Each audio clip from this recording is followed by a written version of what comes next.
when we talk about the in-between, the nexus of our lives, of our reality. So often when we look back at our lives, we look at the milestone moments, these plateaus and footprints that we leave behind as markers of our life's journey.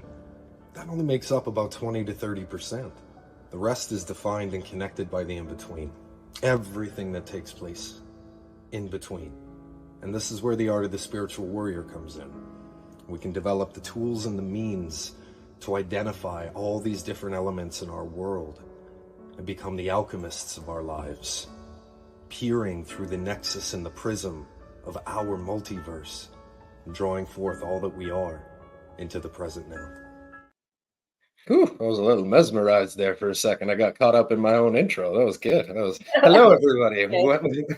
Welcome to the Wolf Den. It's a pleasure to be back another Friday. Hope everybody's had a fantastic week as things are starting to move quick in the world, aren't they?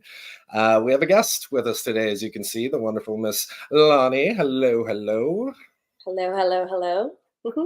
Some of you viewers may recognize Lonnie from our good friend Dr. David Pills. He had her on just a few weeks back, and we are connected in our soul tribe, our soul circle. Lonnie and I met a number of years ago, and we've been in good contact ever since, good graces, and starting to build some good connections in the world there. So from here, I'll let you take the floor, Lonnie, and introduce yourself a little bit. Well, thank you very much. And thank you very much for having me on your show. And we always have so much to talk about. Just as you were saying that, I realized today that my soul tribe, a majority of my soul tribe are in the third book of the Brave, like Ascending Human Consciousness. So yeah, it's interesting that we have that connection. And it's relative because the conversations that I like to have are what I think of as 5D conversations. And I don't get to have these conversations very often. I only get to have them with Soul Tribe that can relate and are on the same kind of conscious frequency and the same kind of vibration. And, you know, they have an open mind and a similar perspective of what's happening on the world, in the world. And yeah, that's why I'm really excited about having these conversations. And pretty sure today you said that you wanted to talk about Jasara. Oh, there's gonna be a big rabbit hole we're gonna go down with that today, and yeah, thanks for coming on and being here. Like you said, we always have such in-depth conversations. We get lost for what, on average hour and a half, 2 hours at a time. We run out of time before we run out of stuff to say. That's right. Sure. And then how do we summarize the content that we just talked about? Like if we're all over the place all the time, and like you said, going off on different tangents.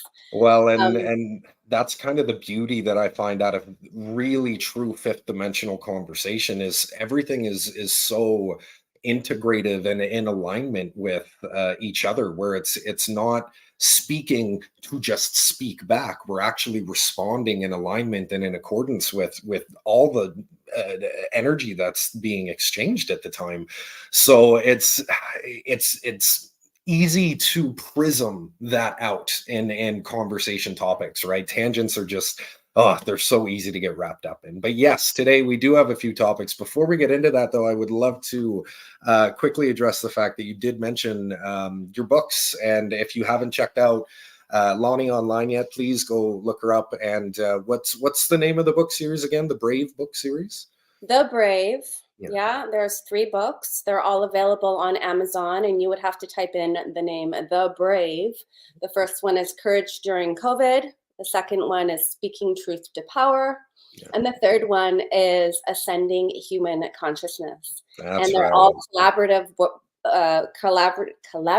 books, meaning that I collected 20 authors per book. And we all told our different stories about those different topics, and they're really interesting. They're really relevant, and they're a great keepsake during this time period because of everything that's happened. It gives you a really big picture when you have 20 different stories of of explaining what's happening on the earth. So yeah, that's my book series, The Brave. That's yes, and please everybody go check it out. The third book series, like you were talking about, I was lucky enough to have Lonnie ask me to do a contribution in there, so I was very appreciative to make my first published appearance in the third Brave book in her series there, and much like you were talking about in the ascending consciousness topic in that book, I remember the story that I had shared. It was just at the time period of this big internal integration and new ascension process that I was going through, where I was also channeling a lot of ancestral backing with some of the things that I was starting. I just started birthing the ideas for this new foundation that I wanted to do, and ended up discovering that all of the main things that I wanted to be able to cover through the foundation was the same type of stuff that my grandmother had offered in the 70s. And my aura went boom. I remember David told me, he said, your aura just exploded, because I went into full alignment with that ancestral purpose. It was very, very big. And to see, as we're getting into the topic that we're going to cover today, how that particular seed that got planted there, and then getting it introduced, and that journey introduced through connecting with Soul Tribe, and then doing the book on the topic of ascending human consciousness, that seed has now grown and evolved into what I'm seeing to be going to be one of the next world foundations that's going to help society through these next shifts, that's going to be able to help harness a lot of these new potentials that are coming to fruition right now, such as Jasara, such as capacity building and society building for what it actually means to take the next steps into these new modalities, these whole new paradigms of the world. Because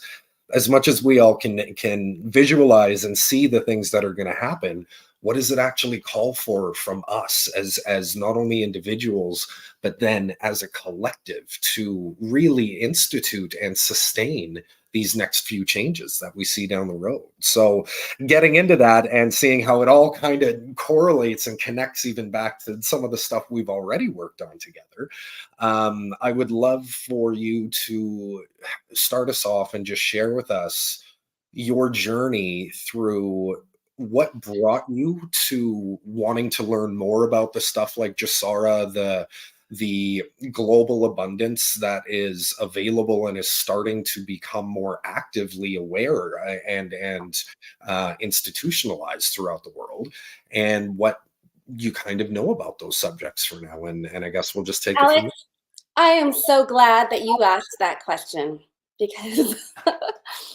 that is exactly what ascending human consciousness is. Like, in order for me to talk about Jasara and all of the information and all the research that I've done, I briefly want to talk about this concept of ascending consciousness.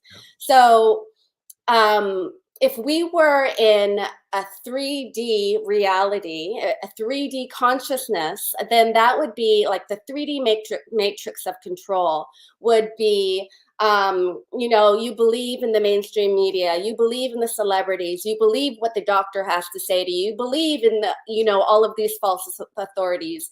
These are the programs and the societal programming that we've been conditioned with our whole entire lives. That is the 3D matrix. And if you're at that level of consciousness and somebody tells you to jab yourself with something and you do it, that's your level of consciousness. As we ascend our consciousness into fourth dimensional, this is where disclosure starts happening, the truth starts coming out, and we start doing a lot of research. We start looking into the false authorities. We start looking into what it means to be a sovereign, what it means to be a free woman on the land, what it means to be what Hollywood is all about, what celebrity status is all about, what the royal family is all about, what true politicians are all about. Like, you start discovering all of the corruption and the lies, and you you get to see this perspective of lifting the veil of deception. That's all very 4D, and that's where you're doing a lot of research. If you're interested in something, you should be doing research. You shouldn't be just believing everything that is being told to you. And this is where you're using a lot of your intuition and your independent critical thought. And, you know, this is where you're looking into things for yourself, right? Yeah. And that's where I've been. I started off working in Hollywood for 20 years, right? So I was completely unaware of the true nature of Hollywood. I was completely unaware of the 3D matrix of control. I didn't know anything about any of that. And then COVID happened, and that was my first awakening. So just before we continue on that, while you were ingrained in Hollywood and doing a lot of you worked with some big names, you worked on some big projects. I cannot watch X-Men 3 anymore for the rest of my life without thinking about you. And it's one of those things that you got to a relatively decent degree of integration in there. Now, just for clarification, there wasn't anything that took place within the context of that field that made you wake up. It was something else external within the system that made you wake up, right? So yes, I didn't know anything about the true nature of Hollywood until actually after COVID. Okay, so you didn't have like any type of experiences with not even like people approaching you, but even seeing or hearing about stuff through the grapevine of some of You the know, circles. even if I would have heard about things or saw things, I probably would have dismissed them because I didn't know what they were. Yeah. And you know, I've been invited to a lot of parties that were suspicious, and you know, there's a lot of secrecy, and there is a lot of like there's I don't know, I just didn't really relate, and I didn't resonate with a lot of the celebrities that I met. It was like they were Yeah. a completely different reality. Well, and those of us that have really kind of studied the ins and outs of how that whole system works in there, we know that that's usually the testing process where it's just little stuff. They make it very, very mundane. It's just every day. This is how it works. Go to this party, go to that party, and they test your comfort level as Mhm. things start to escalate further and further. Are they paying attention? Are they speaking out about this? Yada yada yada. Mhm. And then you start to see that the ones that really, really start to elevate in status are the ones that just go, they're the most comfortable with the program. They'll engage with stuff. They don't ever have to worry about these people, you know, being whistleblowers in the situation because they just go along with it. Yeah, they're all being mostly blackmailed. You know, one It's of the yeah, first celebrities that really woke me up was Mel Gibson. yeah, I met him in 2000, I want to say 2006. I was in Mexico with my boyfriend at the time, who was working on Apocalypto, which was Mel Gibson's movie. So I was down there for 3 weeks, and I had coffee with Mel Gibson a couple times. I remember, he didn't say this to me, but I remember it was in 2005 when he said, Hollywood was built on the blood of babies. Well, what the hell does that mean? Or Jesus. he said that Hollywood was institutionalized pedophilia. Well, what the Yeah, hell does that mean? I didn't understand what those things meant yeah, until like after I had my little awakening out of the 3D matrix in 2020, after COVID. yeah. Or at the very beginning of COVID, because I knew that COVID was a big hoax from the very beginning. Hmm. And I mean, there were little things like that, like celebrities that would try and speak out, and sometimes they'd get suicided, or they'd go missing, or they'd get murdered, or, you know, so many things happened to all the celebrities that tried to speak out about the true nature of Hollywood. Yeah. But that's just part of the disclosure. There is so much of it, there's so much information from so many different angles that I started Yes. looking into. So I Yes. started looking into um, I took a course with the Sovereign's Way, the law for mankind, and I started learning about the power of the words that we use and how we have been disempowered by, we've been given this vocabulary that completely disempowers us, just like you were talking about before the show, how every word has a frequency and a vibration. And we've been using words that disempower us. All the time. And I started learning about how to take back our power from all of these false authorities. Like nobody outside of us has any authority unless we give it to them. And like there is nobody on this planet that I believe has the right or the authority to tell me what to put in my body.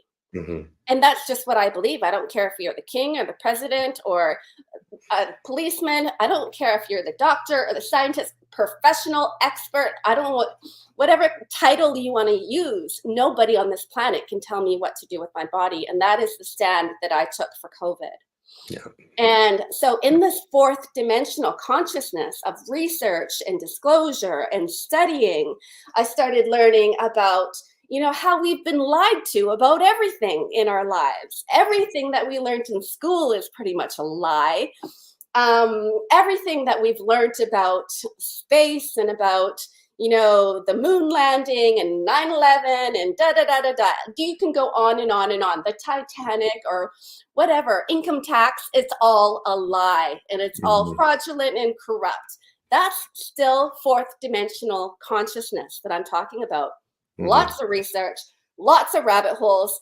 And side note, 2020, I left the film industry because of my stand that I was taking. So, I mean, aside from producing all these 4 books that I did, and, you know, I spent a lot of time with horses, but aside from that, I've had all the time in the world. We were talking about this morning. I've probably done a lot more research than the average Jane because I don't know, this was my mission. This is my purpose, to educate myself and to learn. And a part of that was my own healing process. So when we start going inward and we start healing ourselves, that's also fourth dimensional consciousness, because we're learning and we're growing and we're expanding our mind. And I'm working up to the 5D here because I feel like I have to talk about all of this before I even get to Jessara. Because when I talk about Jessara to people who haven't had all of those realizations and learned about all of the lies and the corruption, it doesn't make any sense to them. And they're like, oh, what is that, fiction, fantasy? No, it's not.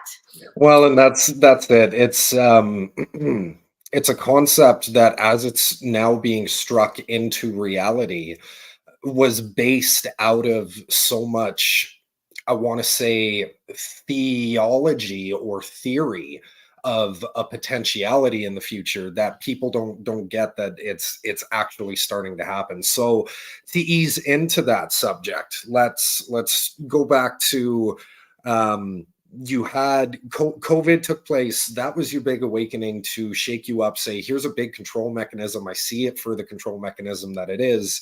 And you saw how it filtered into your field, your industry that you were in at the time. And you said, I can't be a part of this. You break away. Now, there's a lot of context within the industry that you were in as far as looking at the rabbit hole and the prism that it leads into for uncovering the veil, going deeper into fourth and fifth consciousness and understanding about stuff. And we just had a comment coming in saying, wow, Lonnie is spitting some dirty truth. Is she, right? I'm just getting started. I'm just getting warmed up. This is why we love Lonnie. This is why we love Lonnie. So I want to correlate before we jump right into the thick of it. Let's correlate even to the celebrity mentality, right? Where we have a whole generation of millennials and afterwards that grew up thinking fame was the job, fame was the goal, and wealthiness was the goal, right? As opposed to looking for something to be passionate about and getting so talented at it that people celebrated your talent. This is where fame actually started from back in the day. People were so good at what they did and so passionate about it that the rest of the world celebrated their talent and their passion for their art. When it became this aspect of chasing the fame and chasing the dollars and literally committing yourself to just be indoctrinated by that system, we have now had celebrities that have gotten to the height of their status, money wise, fame wise, all of that. And for a good example, Jim Carrey, where they have literally said, it gets you nothing. And I hope everybody in the world can get all the money they want and all this and all the material aspects, so they realize it means nothing. And this is a conversation that David and I have had a number of times too, and I'm sure you and I probably touched on the subject as well. The whole chasing the dream of wealth or being rich isn't necessarily about the material. We've been conditioned to look at the material as that's what's bringing us the joy, when it's in reality, it's the freedom. It's the freedom of lifestyle, the freedom of choice, that lack of chaining and bondage to an obligation that wasn't our choice in the first place. Yeah. So this is where we start to look at the actual concept of the things like Jasara and this thing like this new societal shift where abundance is in so much accessible range and frequency that wanting, greed, all of these things are really meaningless. They become completely irrelevant. So what happens to society when we now have all of that time to ourselves? We now have all of that freedom to do the things that we want to do, to engage in things passionately, make the obligations of our world our choice, not something that we're forced into on this scenario, right? You know, So that's a go great ahead, please. question. Yeah. And the way that I look at celebrity and fame and fortune and all of that, I look at it like black magic. Celebrity status and Hollywood and TV and film and movies, it's all society programming. And what they're programming you to do is to believe that this celebrity, this beautiful, this rich, famous person is better than you, and that you have to attain, that you have to strive to attain that. And they also put them up on a platform so that you have to look up to them and you have to give all of your admiration and your love and your respect to this person, giving all of your power away to these people. Yes. That is black magic. It is Yes. very disempowering. So, yes. People don't know it. No, and there's two subjects that I want to cover on this particular topic. The one being, again, going back to how fame actually started, where it was a celebration of people's passion and talent because they were the best in their field, and they were just celebrated for that. When it became the job, when it became the goal to just be famous, people, I shouldn't say people, the society, the consumer mentality lost sight of the fact that once they hit a certain height of celebrity, they're no longer the individual, they become a brand. It is now a corporation so people, that when they're going into this high admiration of grandeur of these individual celebrities, they don't realize it is a corporation first and foremost, and it's a brand that they're actually focusing and buying into, not the person. And then beyond that, and to even reinforce that, you've known celebrities before they hit fame status, and then what happened after they hit fame status? They weren't that person that you knew anymore. They became that brand. They became that corporation, right? So beyond that, touching then into the black magic that she's talking about here. And it's become so much more clear in the last 2 to 3 years in particular, where we look at some of these really big events that take place, and they are full out just doing rituals for the entire audience in public. And you see it in the movement, the patterns of movement. You see it in the actual attire that they wear. And there's videos that you can look back, and I don't want to, freak people out or send people into this fear mentality, but there is a literal attestation of people that were in charge of Satanism getting into, and satanic rituals getting into the public field, that specifically said songs have been designed, words, tones, music, all of it. So even just listening The to it is programming. partaking in a ritual, and it's Mhm. programming. So then we see it, and one of the most clear evidence signs of it for me was it was a Beyonce concert. It was either a halftime show or something like that.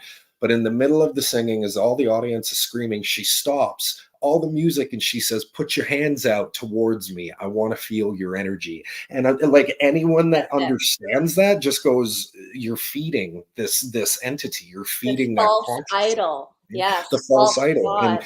and the brand, right, which makes it so that even, and this is where the deeper we get into the control mechanism, it's not even the individuals that that are attaining that power. It's the people that control the individuals because they are a brand, Mhm. remembering that, you know. So Yes. And all it's of a, this information that yeah. you're talking about right now, like this is all a part of this the disclosure. And Mhm. your audience is right on top of this. They're saying, I've never idolized anyone, or they can see their inauthenticity and they can see that they're fake. And Yeah. that your audience is definitely in a fourth dimensional consciousness because they're aware of the deception and the manipulation and the programming. And once you can break through that programming and see these fake false idols for what they actually are, Mhm. um, I don't want to get into cloning or anything like that yet because But that's a whole different that's a show. whole That's a different whole nother topic. show. I mean, Yeah. obviously, it is very prevalent in Hollywood, but yeah. So when we can see all of that fake in the mainstream media, see all of that lies, then we're starting to ask questions about, okay, so that's all a lie. What is the truth? And you're starting to look for the truth. Yes. And Yes. and then, you know, I've always encouraged people, if you want to make the biggest difference in the world, you have to do your own personal growth work, and you have to do your own spiritual Of work, and you have to course. heal all of the things within you that aren't leading you to your truest version of yourself. Yeah. And that truest, highest self version of yourself is your fifth dimensional version of yourself. Mhm. Um, but when you start looking into the higher dimensions and higher self, spirit guides, ascended masters, archangels. Now we're getting into a 5D conversation. We're talking Yeah. about our galactic family. We're talking about Yes. our ancient ancestors. We're talking about soul contracts, and we're talking about our divine plan and our reason for being here, our purpose, our dharma here. Like Mhm. these are all 5D consciousness. And when we start talking about these kind of things, then we can get into Jasara because it's going to make a little bit more sense to people from that Absolutely. consciousness and that perspective. Yeah, absolutely. Because and this is part of the conversations you and I have been having about this. There is a capacity, a consciousness capacity that has to take place to really not even comprehend things like Jasara and new paradigms of society, but what is called for out of the individual, how we look at things, how we actually go about the operating systems that we're given. And in order to step into a true modality of Jasara, where we're given free reign over our domain, and it's about obligation and contribution out of true exchange, out of commerce at that point, where it's all about our own personal accountability.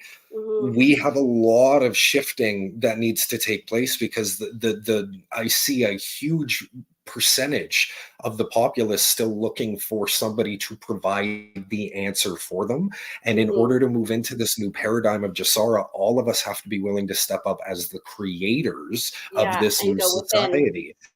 And the contributionary aspect, being not looking for someone else to do it for us, but maybe, okay, thank you for offering that perspective, so I know how to approach things in my role differently now. So there's Right. there's this whole level of accountability and shift that needs to take place with it. And part of that, we can absolutely look to things like our ancient history and our galactic history through this as well. Now, Mhm. I've had a lot of conversations about the conscious state of where we are currently, because yes, we can talk about all these fear things, how Hollywood works, and when we're looking at people not having the control mechanism of society and how unconscious and sheepish people are, blah blah blah blah blah. This is not the first time humanity's been in this pattern and this cycle. And if we go all the way back to when we were first starting to get introduced as the potential of being intergalactic, and we look at all these ancient civilizations and ancient cultures that clearly had all the evidence to prove how much further along they were than we are on a physical level, we look at how it ended up actually trickling throughout history, where they had all the resources given to them and provided to them, but they did not actually have the conscious capacity developed just yet in those early stages to Mm-hmm. utilize it on that intergalactic level. And this is Yeah. where we started to get into things like the power struggles and the inner shadow with human, and how does ego integrate into things, and we go into the dark ages. But that all in that whole process of leveling up every single generation, time and time again, doing the pattern over and over and over, we are finally at this point, and there is a universal alignment that's taking place and a cosmic alignment that's taking place that shows us we're at this point where we no longer have those resources available to us. They've been hidden away. They're not lost, they're hidden, but we now have the capacity to use them in a very different way than Yeah. any of our past cultures and civilizations had before. We Yeah. have this ability to integrate the understanding on a much more intergalactic scale, where it's about the multi-cosmic, and it's not just about how it's affecting things here only on Earth. And Mm-hmm. when we're able to actually tap into these resources again, and the disclosure process continues to happen incrementally, we're going to have these big paradigm shifts where these abundances of not just wealth but true connection with our cosmic origins, all of this is going to shift and take place, and it's our new level of capacity that's Mm-hmm. going to help guide us through that, right? And it's going to be such an interesting journey to see. Absolutely. This is the big show. This is the Yeah, grand big movie, and we all signed up for it. We all got our ticket. absolutely. And I mean, just watching how things are transpiring, it's like this is the most incredible, amazing time to be alive on the planet Yeah. because of everything that's happening with the Great Awakening, with the conscious ascension, with the fall of the cabal, with the rise of our divinity. And there's a Mhm. question here: what about divine feminine? We still have guide, but are connect to our inner self also. Do we ever skip the middleman, so to speak? Um, I think that our divine feminine and our divine masculine, those energies, and that's what they are, it's just energies. We're starting to step into our power again and embrace those energies. And we have both of them within us. For most of my life, I'm just addressing this question right now. For most of my Yeah. life, I've been in my masculine energy, maybe a wounded Mhm. feminine and a masculine energy, because I've Mhm. been very successful, very independent, very driven, very physical. I've been a fitness instructor and a stunt woman, and all of these different things. And I've done very physical things most of my life. But the only way that I was able to be successful was in that masculine energy.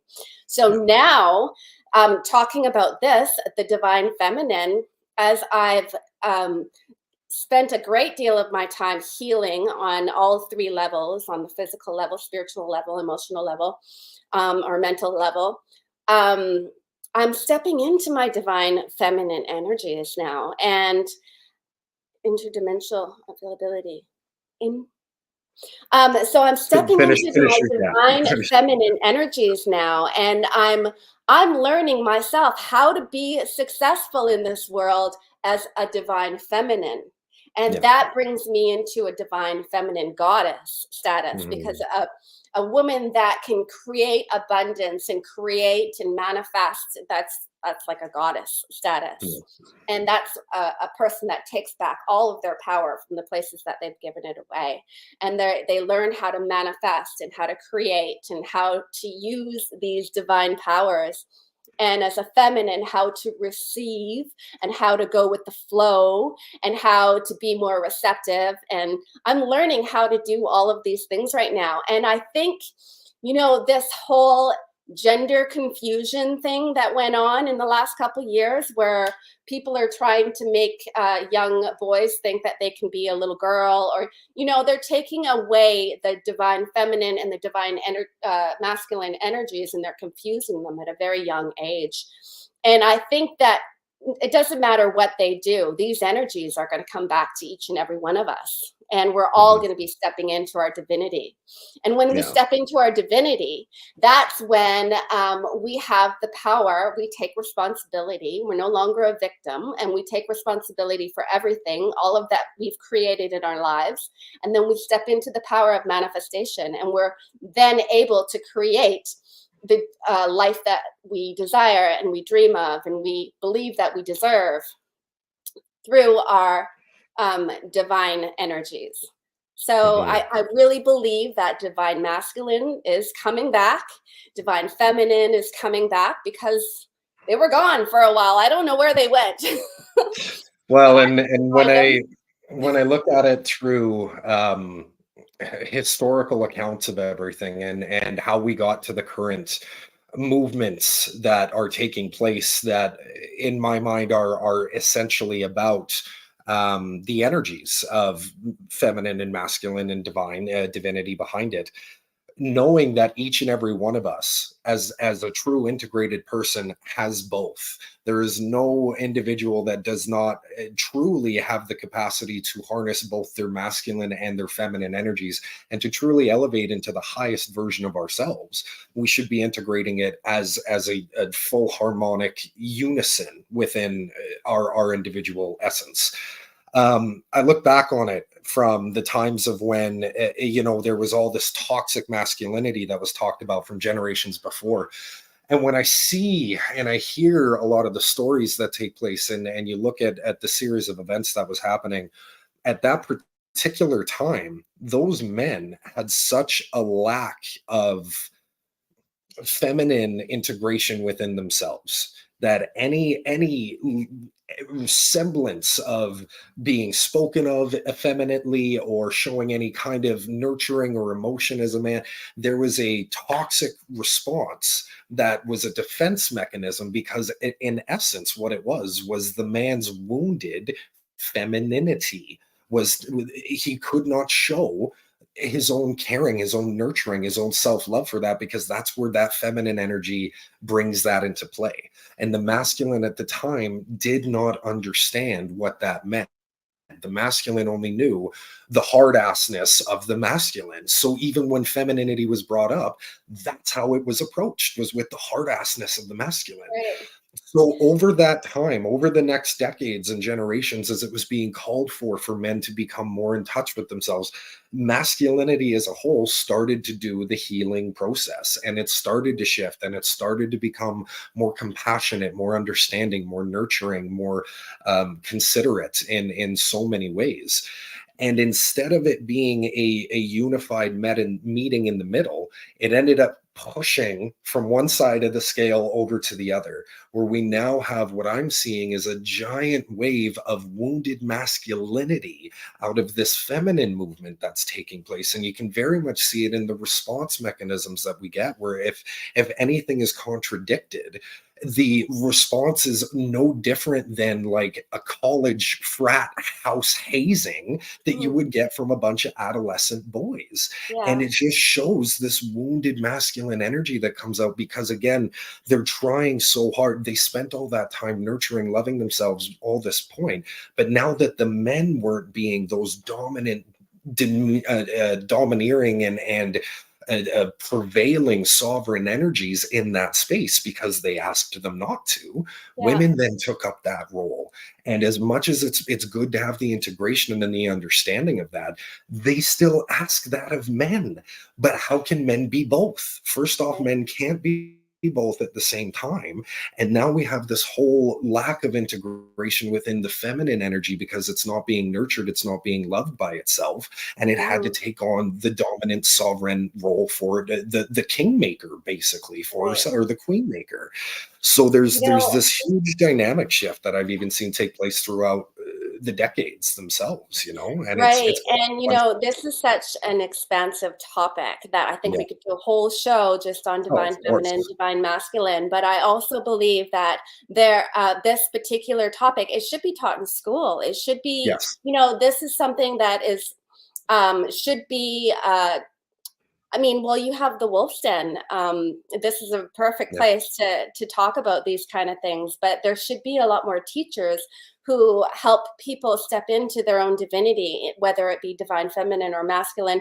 I didn't know anything about this. I remember in 2013, I got my coconut thread in Cuba, and they said you're a very masculine energy, masculine, and everybody always used to tell me I was a very masculine energy. I had no idea what that even meant, but I Yeah. also know that I've always tried to attract a masculine man, but like a cowboy, or strong, and provider, protector, grounded. Those are the kind of men that I've always been attracted to. But from a masculine energy, I was never going to attract a masculine man, because a How can masculine how man can wants he a feminine energy. yeah, how can he step into that role if That's you right. are the one that I stepped didn't in? understand that dynamic. I did Yes. not understand that dynamic until the last couple of years, when I've been Yeah. looking into the divine feminine and what that even means. And Well, what and is the wounded feminine, and what is the toxic feminine? Like, understanding all of these different dynamics is yeah. really, really helpful for, stepping into your own highest version of yourself.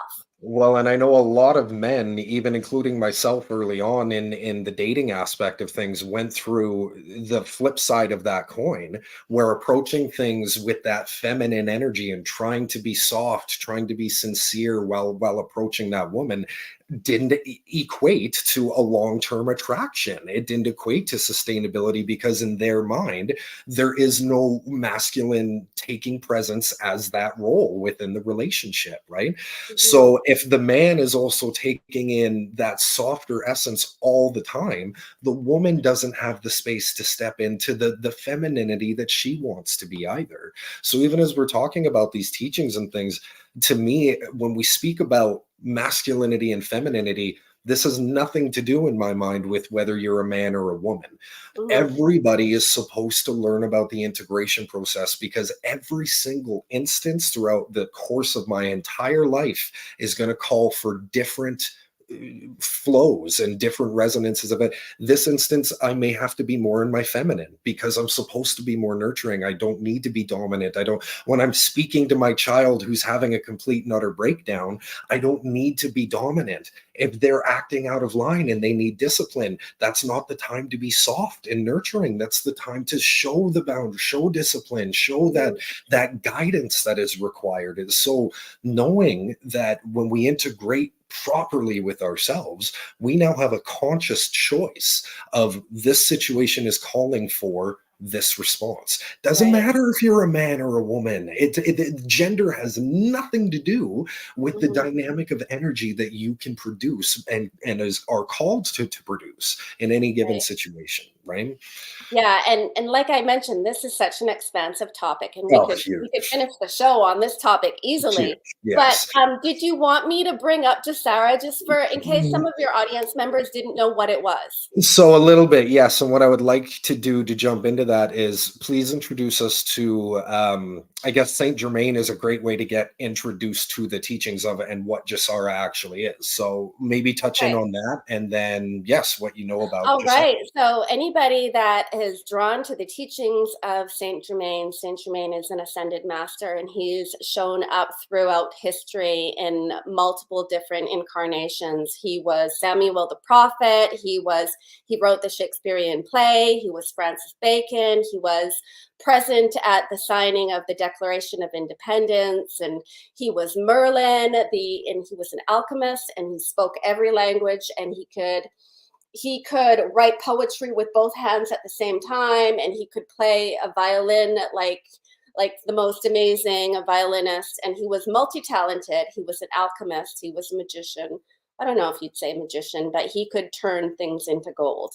Yeah. And he's also an ascended master. He was enlightened, and and he can reincarnate whenever he wants to onto planet Earth, just like all of the other ascended masters, like Jesus Christ and Kuan Yin and all of the other ascended masters.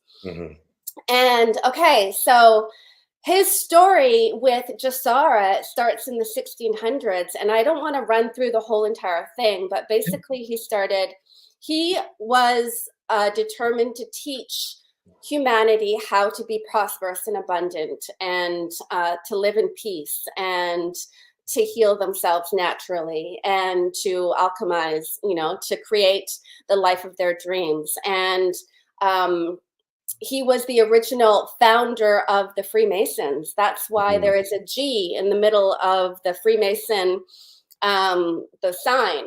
Yeah, the compass. Originally, the Freemasons were a collective of gentlemen who used science and logic to help enlighten other people and create. And there's a whole history behind it, but it wasn't what it has become today, which is Illuminati.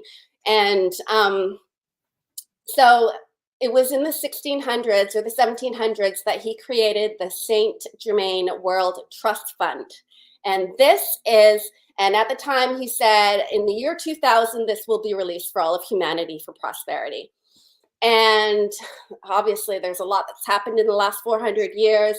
They tried to, it was put into law in, I think, 2000, and then in 2001, they tried to enact it on September 11th, 2001, and at 10 a.m. or something, and that was right before the Twin Towers came down at 9 or something, 9:03. So every time they've tried to enact this Jasara, there's been a major false flag or something has happened around the world, and they haven't been able to. But all of the pins are lining up and everything is coming back around. And basically, well, I'd like to go over the key points of Jasara and then relate that to what's happening in the world right now. Yes. So, first of all, it's actually NESARA. NESARA is National Economic Securities and Reformation Act. And that is national. It starts in the United States, but once it happens in the United States, it is then activated all around the world, and it makes it global. So that would be Jasara. Yeah. And what Jasara law, or the Jasara Act, it entails a whole bunch of different things, and the key points are complete debt jubilee, so debt forgiveness for all credit card debt, all mortgages, all any kind of credit is all forgiven because of the corruption and the fraudulent banking practices. Now, we can see right now there are a lot of banks all over the world, big major banks that have been shutting down because they're not complying with the Reformation Act, the Basel III and the ISO 200022. They're not compliant with that, so they have to shut down. Yeah. And if you guys are interested in any of this, please do some research. I'm only going over like the major bullet points here. Jasara also says that all income tax is abolished. The IRS is abolished. Therefore, income tax and all of those kind of taxes are abolished all over the world. No more taxes, because that's theft. It's fraudulent as well. And it also declares peace on earth for 1,000 years. That's actually one of the stipulations of it. I really like that part. It also declares the release of over 6,000 patents of suppressed and hidden technologies that have been kept from humanity because the cabal didn't want us to thrive, and they didn't want us to heal, and they didn't want us to live forever. Because side note, humans are actually supposed to live a lot longer than 100 years. We're supposed to live hundreds of years, but they don't want us living hundreds of years, because what happens when you get older? Even if your body's not getting older, what happens with the accumulation of time? You get smarter, you get wiser, you ascend in consciousness, you elevate your frequency, you ascend in consciousness, and you expand your perspective of the world, and they don't want that. They want to keep us suppressed. They want to keep us as a slave race. So yeah, so another part of that release of technology is med beds, replicators, eliminators, anti-gravity technology, all the most amazing things. Like if you think of like a lot of the technology that's been used on Star Trek, that is actually a soft disclosure. Yes. So almost everything there is possible and already probably exists. It just hasn't been given to humanity. Okay, so there's so many good things to look forward to because all of these things are going to be released when Jasara is actually declared. Yeah. And another thing is that we're going to return to our true sovereignty. They're not going to be able to sell our birth certificate as chattel, as a bond. We're not going to be a corporation anymore. We're going to return to our common law, constitutional law, the law of the land instead of maritime or admiralty law. And I have been looking into common law a little bit. I'm doing a little bit of research, but please, if you guys have any questions about this, start doing some research on all of it. And then another thing that we're going to be doing is it's going to be releasing like the Saint Germain World Trust Fund is only one of the trust funds. There's also the Rodriguez Trust Fund, and there's like a handful of other of these huge world trust funds. And I'm getting excited. And the Saint Germain World Trust Fund, if you can imagine a 1 with 42 zeros behind it, that is the amount of money that is available for humanity. And I forget what you call it. Yes, humanitarian projects, prosperity projects. We're all going to be given, if you have a project that you want to do, write up a program, write up a plan for it, and here's $10 million. Everybody's going to be given money for the humanitarian projects. And time on. And we'll answer this right after. Finish your thought, though. Don't lose your thought just yet. All right. And yeah, so humanitarian projects, and we're all going to be given our birthright abundance. And this is what I was, you know, I like to talk to my friends and kind of daydream a little bit. What would you do if you had $10 million and you had $10 million and everybody has $10 million? What would you be doing? What would you want to do? Well, you probably want to make some sort of a contribution. Because you have everything that you need and everything that you want, but you're never, ever going to have to do anything that you don't want to do for money again, ever. No more system of slavery. So we all get to create and we get to follow our passion. We get to follow our artistic inspiration. We get to make music. We get to make art.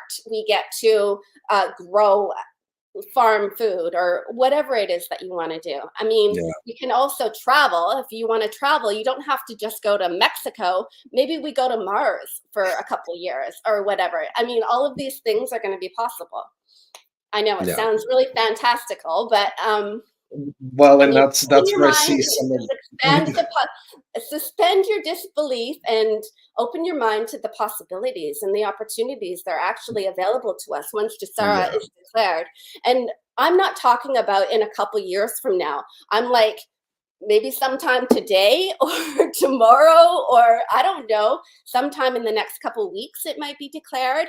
There is a lot going on in the planet right now. And after we eliminate all of the evil influences and the control structures like the cabal, then all of these things can be released and we can all get our abundance. We can all get our new technology. We can all get, you know, we can start reorganizing our governments to 10% of the current government.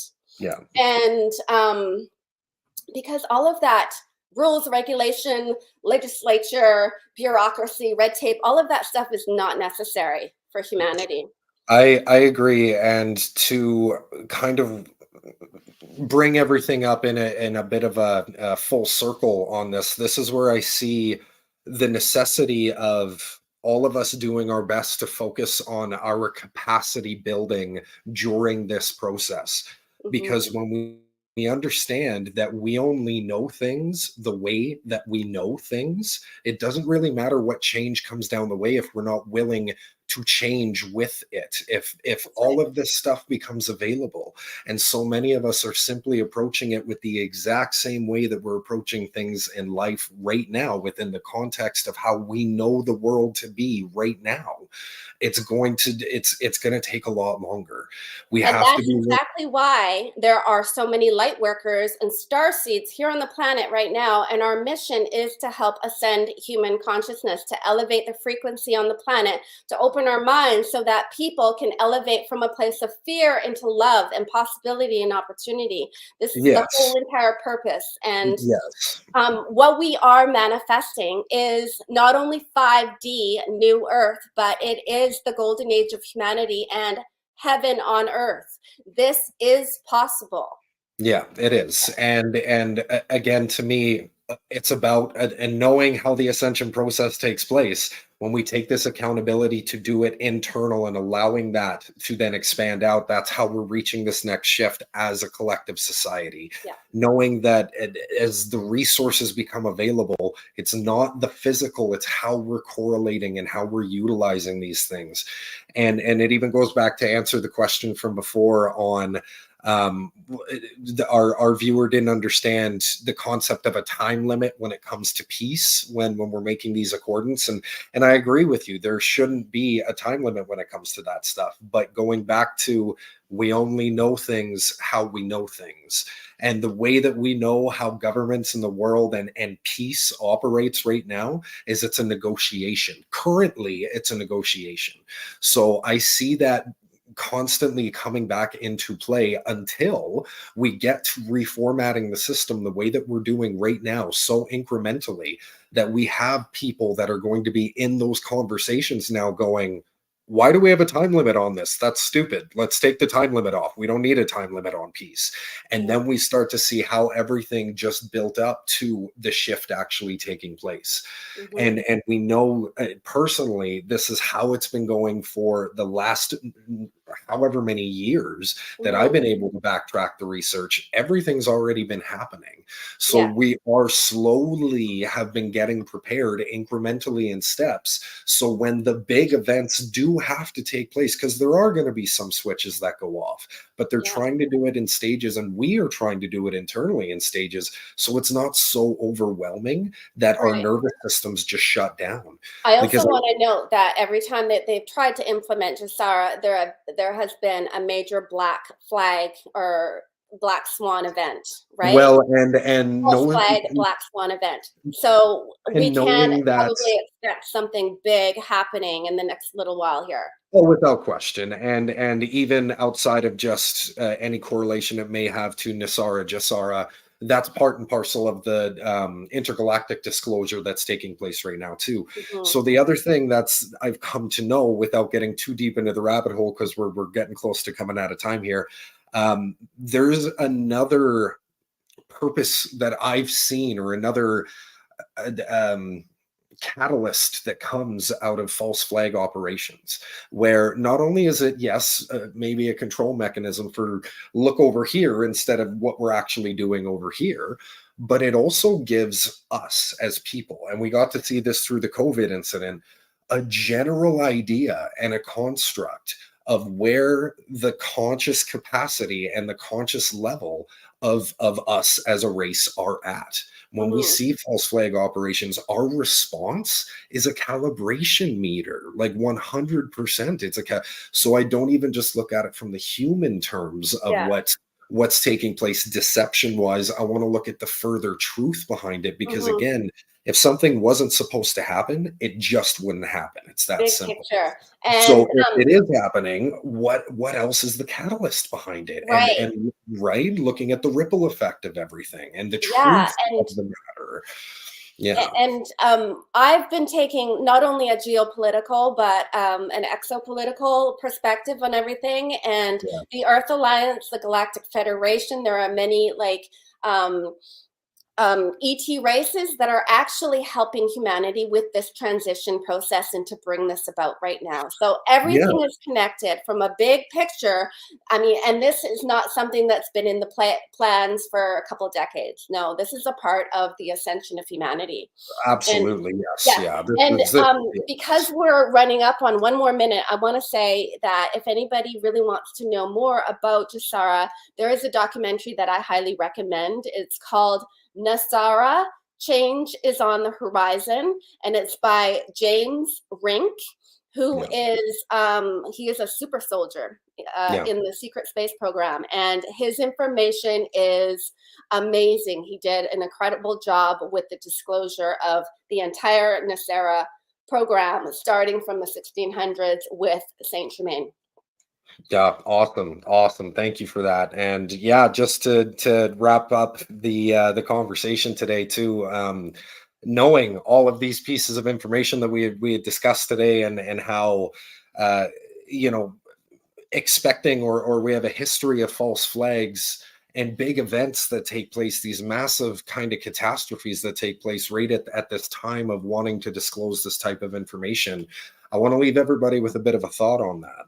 What better time would there be to offer abundance to the world than at a time when everything needs to be rebuilt and started up from scratch again in a certain in the wake of a catastrophe? So we can look at it from a more positive light from that perspective. On top of that, what better way to calibrate how ready we are to receive that than how we handle catastrophe, than how we handle looking at ourselves in times of need instead of panicking and reacting to the panic. When we're in times of need, we look at our sovereignty, we look at our space of power and how to turn to tribe and collaborate with each other to evolve into a new higher state and a new paradigm. Because I think really and truly, when we show as a collective that level of capacity, it doesn't matter what kind of false flag takes place or what kind of catastrophe happens. We've shown as a collective we are ready and we are able to move past that smaller, lower band of frequency of reacting out of fear and reacting out of darkness. So thank you everybody so much for joining us, and I hope these are some wonderful thoughts that you can go and mull on for the rest of your day. We'll see you next week. Lonnie, thank you for joining us. I'm sure I'll have you back at some point or another, and we'll continue some of these lovely discussions that we have. Thank you so much, Alex. Thank you for having me. I get really excited with these conversations, and I really enjoyed being here today. Thank you. Oh, you're so welcome. Thank you, everybody, and we'll see you next week. Take care of yourselves.